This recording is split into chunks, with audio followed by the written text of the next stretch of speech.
भुट्टो कारवां लिए आगे बढ़ रहे हैं, हैदराबाद पहुंचे हैं और मुख्तलिफ पॉइंट पर रुककर वो खिताब भी करते हैं। उनके साथ पीपल्स पार्टी के रहनुमा और कारकुनान भी मौजूद हैं।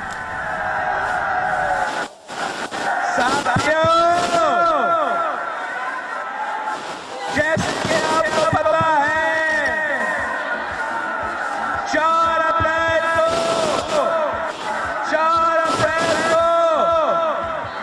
शहीद जुल्फ़िकार अली भुट्टो का 40वां यौम-ए शहादत है। हर साल की तरह इस साल भी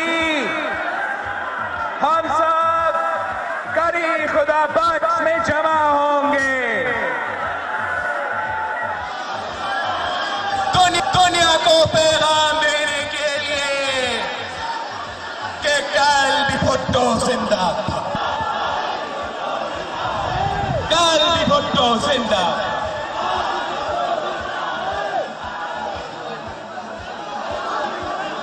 ये कोई ट्रेन मार्च नहीं है, ये 2-3 दिन की नोटिस में हमारा सिर्फ ट्रेन से सफर है।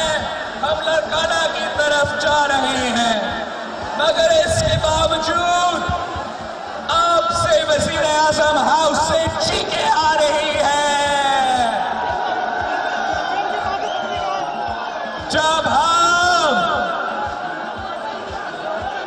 जब हम लॉन्ग मार्च का ऐलान करेंगे, जब हम ट्रेन मार्च का ऐलान करेंगे, जब पाकिस्तान पीपल्स पार्टी शहीद मोहतरमा बेनज़ीर भुट्टो के जानिसार अपना ताकत दिखाएंगे,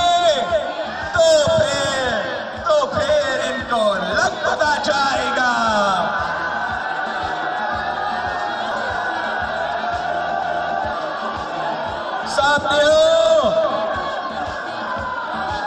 साथियों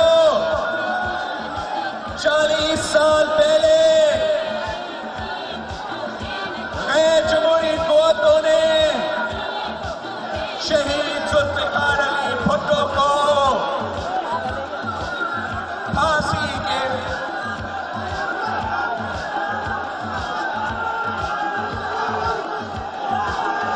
40 साल पहले शहीद जुल्फ़िकार अली भुट्टो ने शहादत कबूल की,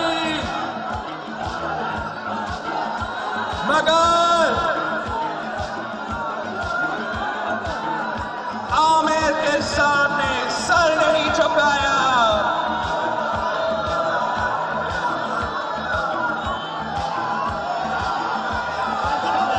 शहीद जुल्फ़िकार अली भुट्टो ने बस मौला बख्श आप उधर ही रहे, बस उधर ही रहे। शहीद जुल्फ़िकार अली भुट्टो ने शहादत कबूल की, मगर अपना नजरिया पे यू टर्न नहीं लिया। गैर जमहूरी कुव्वतें समझते थे कि शहीद मोहतरमा बेनज़ीर भुट्टो, शहीद जुल्फ़िकार अली भुट्टो को शहीद करके वो पाकिस्तान पीपल्स पार्टी को खत्म कर सकते थे, मगर देख ले आज भी पाकिस्तान पीपल्स पार्टी मौजूद। गैर जमहूरी ताकतें समझते थे कि शहीद मोहतरमा बेनज़ीर भुट्टो को शहीद करके वो पाकिस्तान पीपल्स पार्टी को खत्म कर सकते, मगर देख ले आज भी पाकिस्तान पीपल्स पार्टी मौजूद है।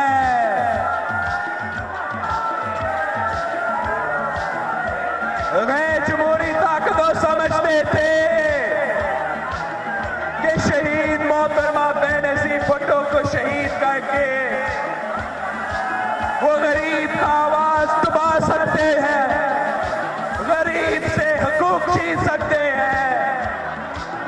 पाकिस्तान पीपल्स पार्टी के कारकुन मौजूद हैं।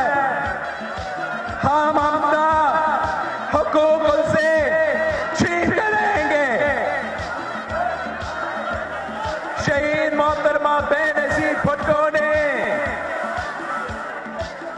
जिया आमियत का मुकाबला किया, मुशर्रफ आमियत का मुकाबला किया, दहशत गर्दों को ललकारा, शहादत कबूल की, मगर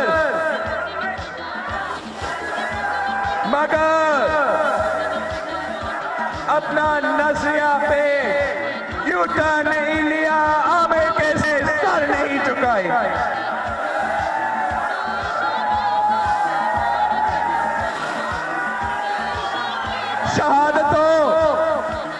शहादतों के अलम जब बुलंद हो जाए, शहादतों के अलम जब बुलंद हो जाए, तो फिर जहान में रुस्वा यजीद होते हैं। अजीम बाप की बेटी बता गई शौकत, हुसैन वाले हमेशा शहीद होते हैं।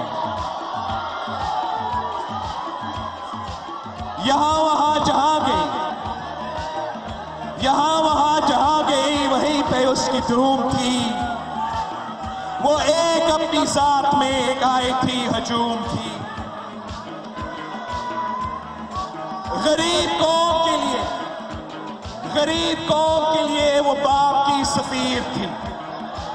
गरीब कौम के लिए वो बाप की सफीर थी। नज़ीर जिसकी ना मिले वो इतनी बेनज़ीर थी। नज़ीर जिसकी ना मिले वो इतनी बेनज़ीर थी। वफा की उमंग थी, अवाम ही के संग थी। कनी से करबला से बस यज़ीदियत के जंग थी।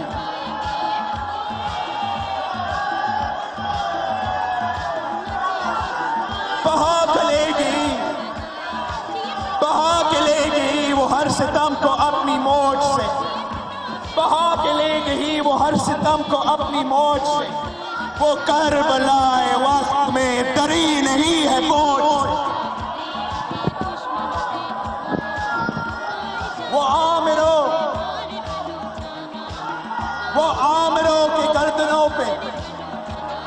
आमिरों की गर्दनों पे नक्शे पा जमा गई।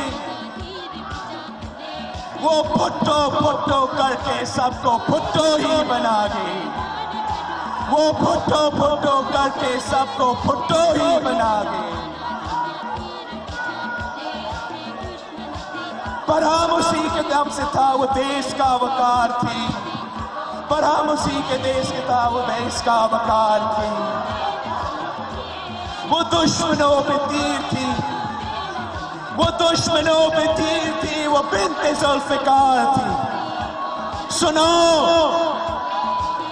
सुनो कि उसकी कब्र भी फतह की एक निशान है। उसी के पास तीर है, उसी के हाँ कमान है। सुनो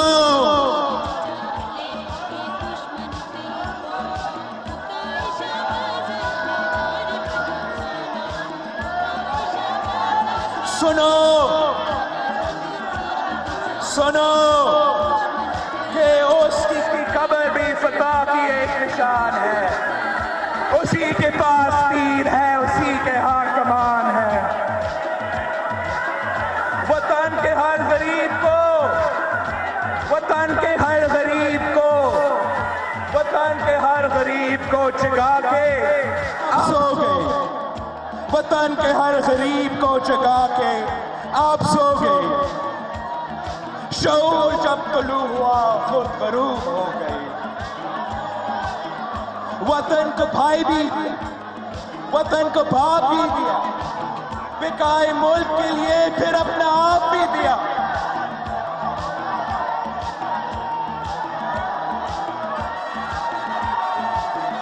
बकाए मुल्क के लिए फिर अपना आप भी दिया। वतन की माँ चली गई सुनो रात की गोद में।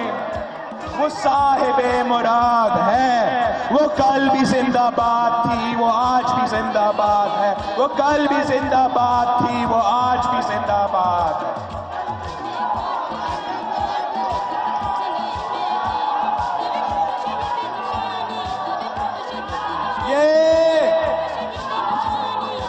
ये आज भी शहीद जुल्फिकार अली भुट्टो का नजरिया से डरते हैं। ये आज भी शहीद जुल्फिकार अली भुट्टो की सोच से डरते हैं। शहीद जुल्फिकार अली भुट्टो, ये आपकी सोच से डरते हैं, आपकी फिक्र से डरते हैं, आपकी जिक्र से डरते हैं।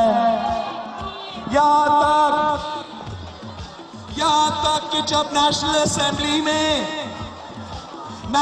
असेंबली में आपका नाम लिया जाता है तो फिर इनके वजीर जल जाते हैं। इनके वजीर फट जाते हैं।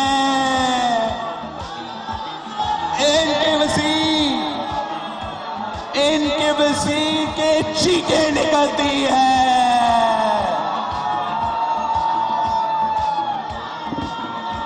यहां तक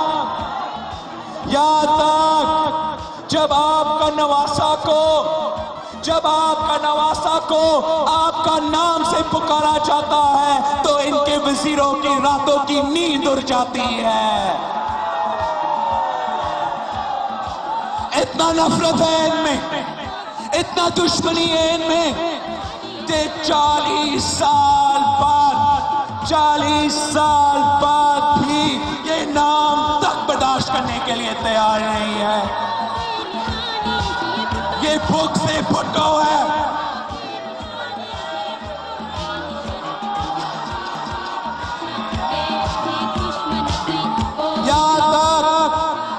यहां तक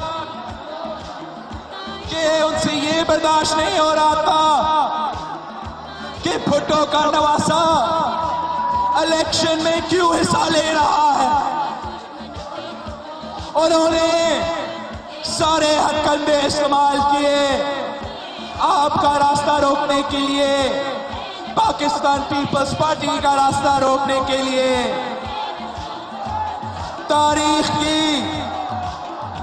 तारीख की बदतरीन दांधी की गई।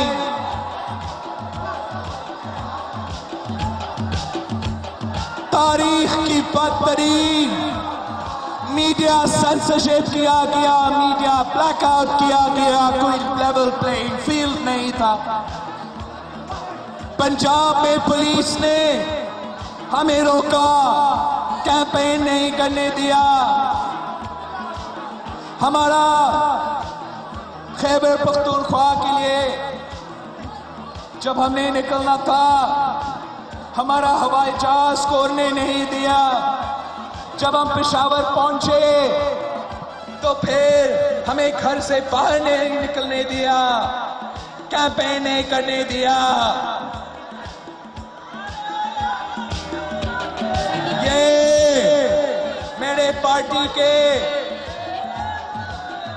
ये मेरे पार्टी के सीनियर्स, मेरे पार्टी के वफादारों को नाअहल करवा के टारगेट करके इलेक्शन से आउट रखे थे।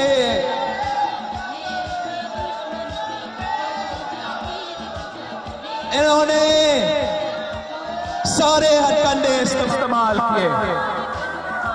मलकंद में नामालूम अफराद में धांधली की। आज तक हमारा फॉर्म 45 गायब है।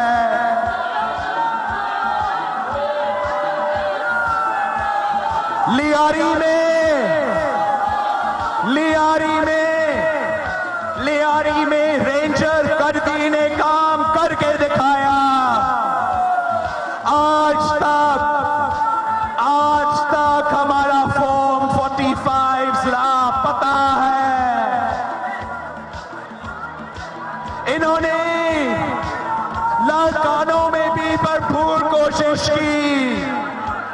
मगर उससे नहीं हो सका। और 20 साल बाद एक भुट्टो असेंबली में पहुंच गया और उनके लिए मसला हो गया।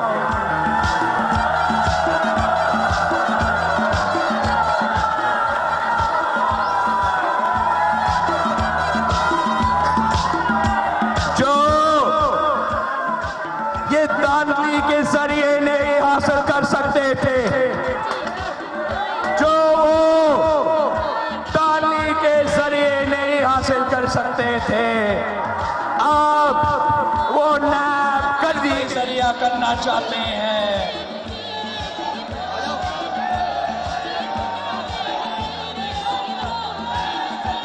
हमें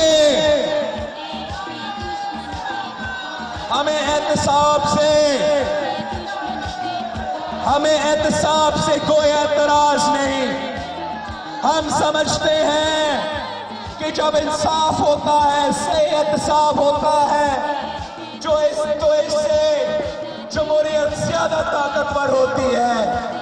लेकिन हम सियासी इंतकाम को नहीं कबूल करते। हम एहतसाब के नाम पर सियासी इंतकाम को नहीं मानते। हम एहतसाब के नाम पर पॉलिटिकल इंजीनियरिंग को नहीं मानते। हम एहतसाब के नाम पर पॉलिटिकल इंजीनियरिंग को कबूल नहीं करते। ये किस किस्म का इंसाफ है? ये किस किस्म का इंसाफ है? ये किस किस्म का इंसाफ है? जब ये एक केस जो कि कराची का केस है, जब कराची में FIR फाइल किया गया, जब alleged accused मुल्जिम कराची के हैं, जब बेनामी अकाउंट्स कराची के हैं, जब केस कराची में चल रहा है, तो आखिर पिंडी में ट्रायल क्यों किया जा रहा है? इससे क्या पैगाम दिया जा रहा है? इससे ये पैगाम दिया जा रहा है कि ये एहतसाब नहीं इंतकाम है, ये एहतसाब नहीं पॉलिटिकल इंजीनियरिंग है। हमें एहतसाब से कोई एतराज नहीं, लेकिन ये रूल ऑफ लॉ के मुताबिक नहीं है। क्राइम कराची का और ट्रायल पिंडी में ये क्या है? हाँ, मैं जानता हूँ कि भुट्टो के लिए हमेशा पिंडी में करबला किया जाता है।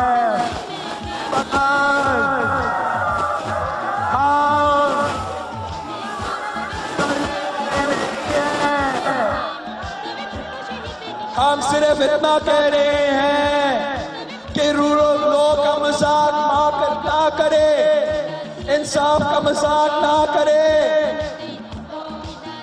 एहतसाब करे, इंतकाम नहीं, एहतसाब करे, सियासी इंतकाम नहीं। ये किस किस्म का इंसाफ है? ये किस किस्म का इंसाफ है? जब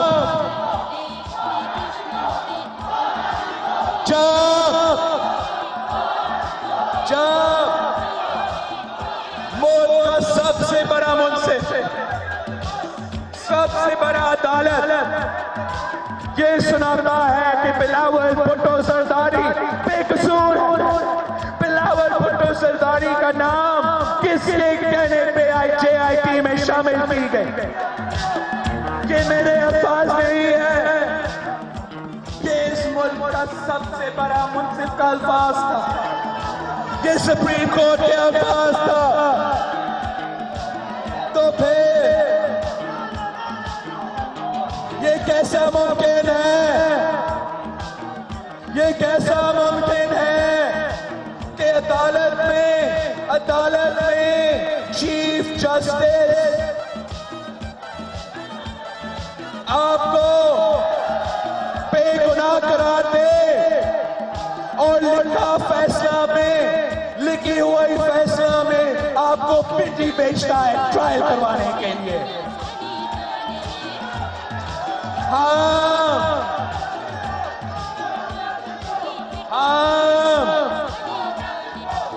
हम अपना कोर्ट्स का एहतराम करते हैं।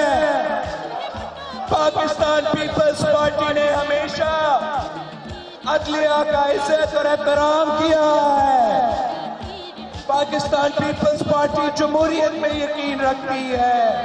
पाकिस्तान पीपल्स पार्टी समझती है कि जब अदालत का इज्जत होगी, अदालत का आजादी होगी तो जमहूरियत मजबूत हो जाएगी। हम अदालत का एहतराम करते हैं, मगर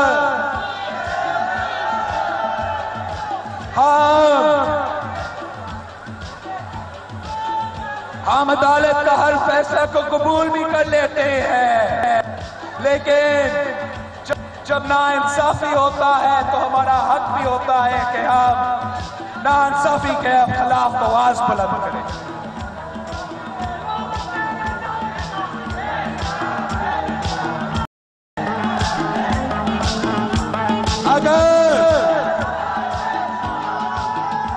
अगर एक केस जो कि 2016 का केस है, उसका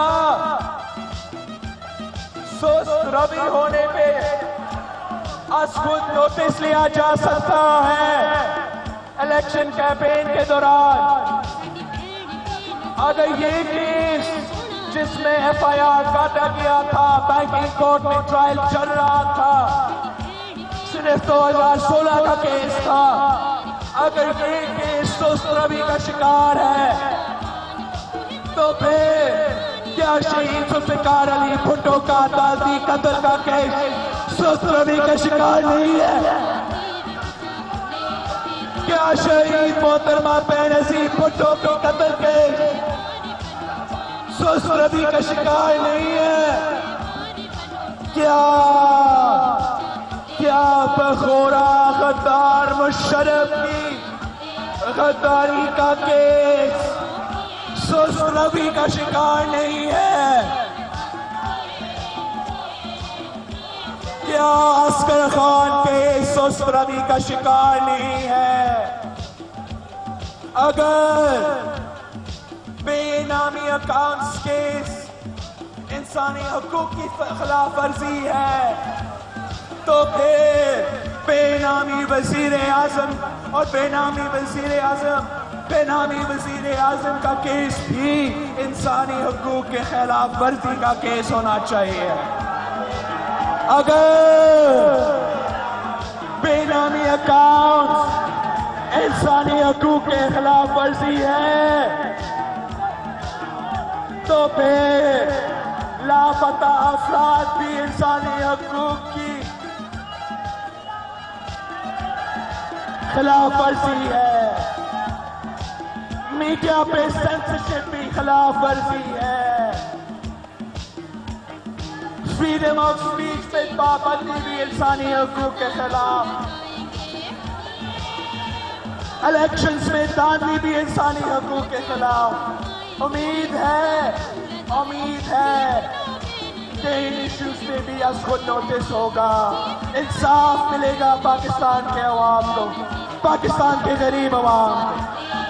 हमें एहतसाब से कोई एतराज नहीं, हमें सियासी इंतकाम से एतराज है, हमें पॉलिटिकल इंजीनियरिंग से एतराज है।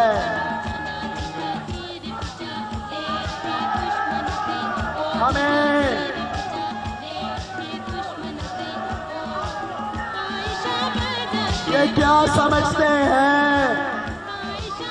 क्या ये नायब गड्डी के थ्रू हमारा ज़बान बंदी कर लेंगे? ये क्या समझते हैं? ये क्या समझते हैं कि शहीद जुल्फिकार अली भुट्टो का नवासा झुक जाएगा? ये क्या समझते हैं, ये क्या समझते हैं कि शहीद मोहतरमा बेनजीर भुट्टो का बेटा डर जाएगा? ये क्या समझते हैं कि शहीद मोहतरमा बेनजीर भुट्टो के कारकुन भाग जाएंगे?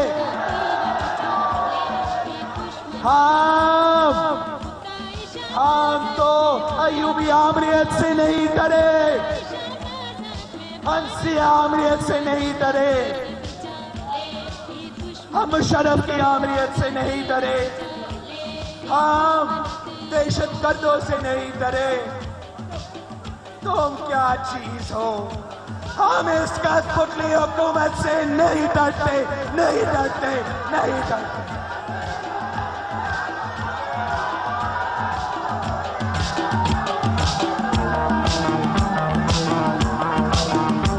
तो फिर ये सब कुछ क्यों किया जा रहा है? ये गैर जमहूरी ताकतें शहीद जुल्फिकार अली भुट्टो का दिया हुआ 1973 का कॉन्स्टिट्यूशन 18वीं आईन, जिसकी बहाली के लिए शहीद मोहतरमा बेनजीर भुट्टो ने 30 साल जदोजहद की, जिस आईन के लिए शहीद जुल्फिकार अली भुट्टो ने शहादत कबूल किया, जिस आईन के लिए शहीद मोहतरमा बेनजीर भुट्टो ने अपनी जान दी, वो इस आईन को छेड़ना चाहते हैं, 1 यूनिट कायम करना चाहते हैं।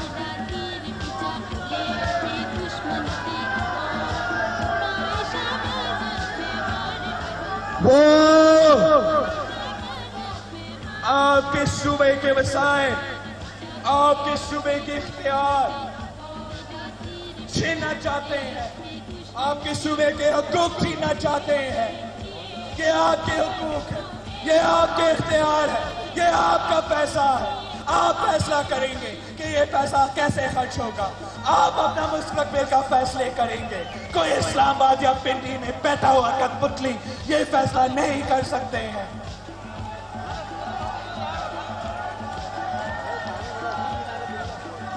नियाजी ने आपका 120 अरब रुपया चोरी कर लिया है।